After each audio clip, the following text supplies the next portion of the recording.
Hi guys! The day in my life, Dakilang Tambay. So for today's video guys, samahan niyo po muna akong merienda guys sa SNR. Guys, sobrang ganda po talaga dong magmerienda guys. Kasi guys, sobrang lalaki po talaga ng kanilang mga menu. Meron po sila dong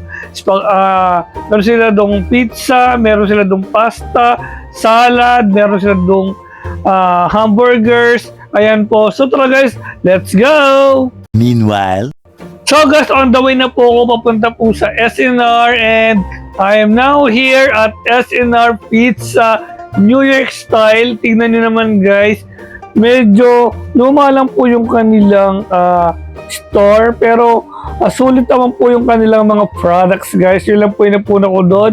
Medyo vintage yung kanilang interior. Pero ito po yung kanilang mga menu. Ang lalaki po ng kanilang mga pizzas, hamburgers, and chicken sandwich.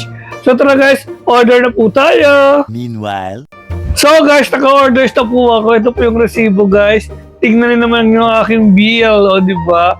Affordable lang po yung aking nagastos dyan. Kaya guys, pag-try na rin po kayo dito po sa SNR. This is so really worth it po talaga. So 264 pesos lang. Meron ka ng complete meal sa kanila, o di ba? Napakasulit. And guys, tingnan niyo naman guys yung drinks. Sobrang laki guys yung drinks guys. So tara guys, hintayin po natin yung ating orders. So maya guys, pumunta na po ako dito po sa upuan guys kasi kailangan ko maghanap ng upuan kasi syempre baka mamaya wala akong maupuan mamaya. So tara guys, let's go! meanwhile, I'm waiting dito sa aking upuan guys and drinks muna yung binigay nila kasi wala pa yung burgers, ginagawa pa yung French fries and burger. Pero tingnan mo naman kung gaano siya kalaki. Sobrang sulit talaga niya kaya napakaganda po talaga dito. meanwhile, So guys, after a while nga guys, ay dumating na po yung aking hamburger and french fries. Tingnan niyo naman guys kung gaano kalaki. Well guys, honestly guys, medyo naliliitan lang po ako sa burgers nila. Pero okay na rin naman po sa kanilang presyo guys. And meron po siyang kasama nito. Yung may ketchup, may mayonnaise, may hot sauce. So guys, tingnan nyo naman guys kung gaano kalaki yung kanyang french fries guys. So tikman natin yung kanyang french fries. Ang lasa niya guys, 10 out of 10. Sobrang sarap and kakaiba po talaga yung kanyang piraso guys ng french fries kasi makapal po yung kanyang piraso, bawat piraso. Hindi po siya tulad ng ibang mga french fries na payat lang. Ito naman pong drinks niya. Tingnan niyo naman guys. Sobrang sulit po talaga ng kanyang drinks and yung kanyang hamburger. Yan po. Ang kanyang drinks po is 10 out of 10 of course. Yung french fries is 10 out of 10. Ito lang naman po is 9 out of 10. Although masarap siya pero yung hamburger niya parang nalilitan po ako sa kanya. Pero solid naman yung lasa niya guys. Medyo maliit lang talaga yung size niya. Doon lang po talaga siya nagkulang guys.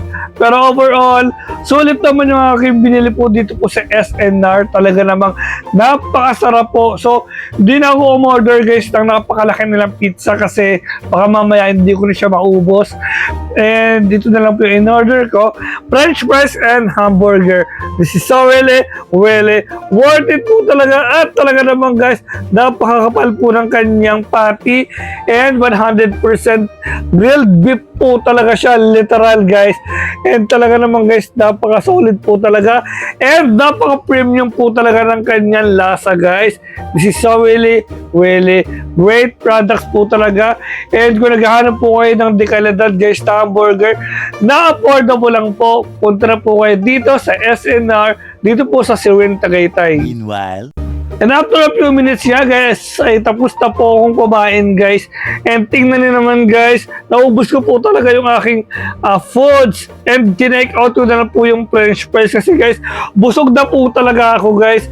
So tara guys, let's go home and thank you so much guys for watching. Please subscribe my YouTube channel, MJM Vlog, para po updated po kayo sa aking mga videos. Yun lamang po. Bye-bye!